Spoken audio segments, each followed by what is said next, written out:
Bitcoin আবারও বিশ্বজুড়ে আলোচনার কেন্দ্রবিন্দুতে। সাম্প্রতিক সময়ের বাজার ওঠানামার মধ্যেই এই ডিজিটাল মুদ্রার দাম নতুন রেকর্ড ছুঁয়েছে। বাংলাদেশি টাকায় এক বিটকয়েনের মূল্য এখন ১.৫ কোটিরও বেশি।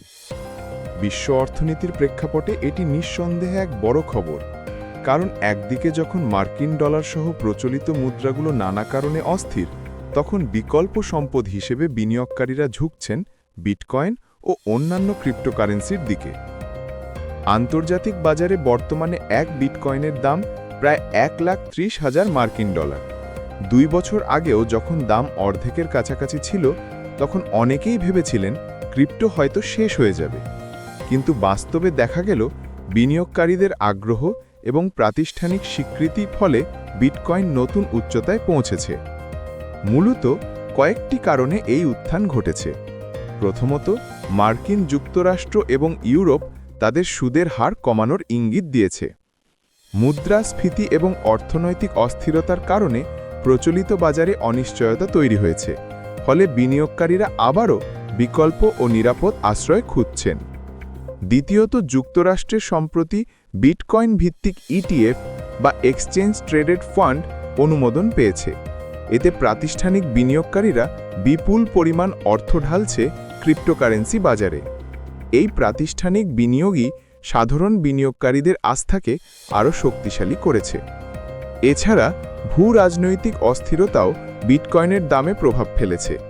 বিশ্বের বিভিন্ন অঞ্চলে যুদ্ধ, রাজনৈতিক দ্বন্দ্ব এবং অর্থনৈতিক অনিশ্চয়তার কারণে মানুষ এমন এক ধরনের সম্পদে ভরসা করছে যা কোনো রাষ্ট্রীয় নীতির ওপর সরাসরি নির্ভরশীল নয়। এ কারণেই অনেকের কাছে বিটকয়েনকে বলা হয় ডিজিটাল সোনা। তবে এই উত্থানের মাঝেও অস্বস্তির জায়গা রয়ে গেছে, কারণ বিটকয়েনের ইতিহাস বলে দেয় এর দাম যেমন দ্রুত বাড়ে তেমনি মুহূর্তে কমেও যেতে পারে। ২০০১ সালে এক সময় দাম $৬৯,০০০ ছুঁয়েছিল, কিন্তু তার পরপরই বাজার ধসে যায় এবং বিনিয়োগকারীরা কোটি কোটি ডলার হারান। তাই বাজারে শঙ্কা আছে এবারের উত্থান কতটা স্থায়ী হবে। বাংলাদেশের প্রেক্ষাপটে ক্রিপ্টোকারেন্সি এখনও বৈধ নয়।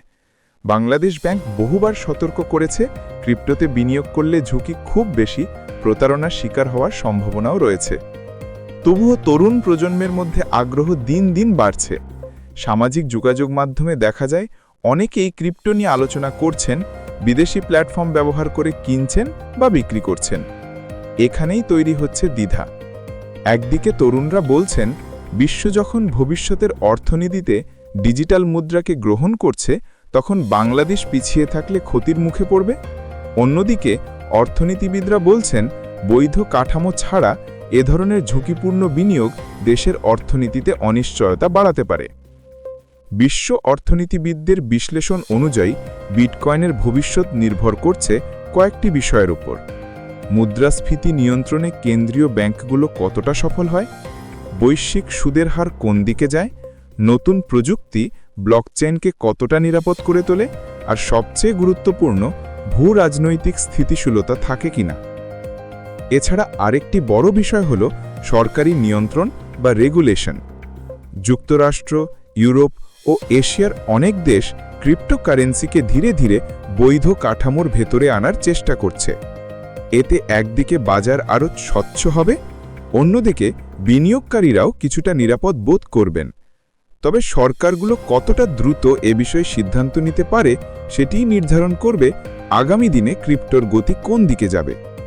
সবশেষে বলা যায় বিটকয়েনের দাম ১.৫ কোটি টাকা ছাড়ানো বিনিয়োগকারীদের জন্য নিঃসন্দেহে বড় খবর। এটি একদিকে নতুন সম্ভাবনা দুয়ার খুলছে, আবার অন্যদিকে তৈরি করছে ঝুঁকির পাহাড়।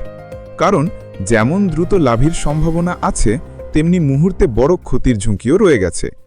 বাজার বিশেষজ্ঞের পরামর্শ, যে কোনো বিনিয়োগের আগে ঝুঁকি সম্পর্কে সচেতন হতে হবে এবং নিজের সামর্থ্যের বাইরে গিয়ে বিনিয়োগ করার উচিত নয়। কারণ বিটকয়েন যতই আলোচনায় থাকুক, এর অস্থিরতা এখনও রয়ে গেছে এবং সেটি সবচেয়ে বড় সতর্কবার্তা।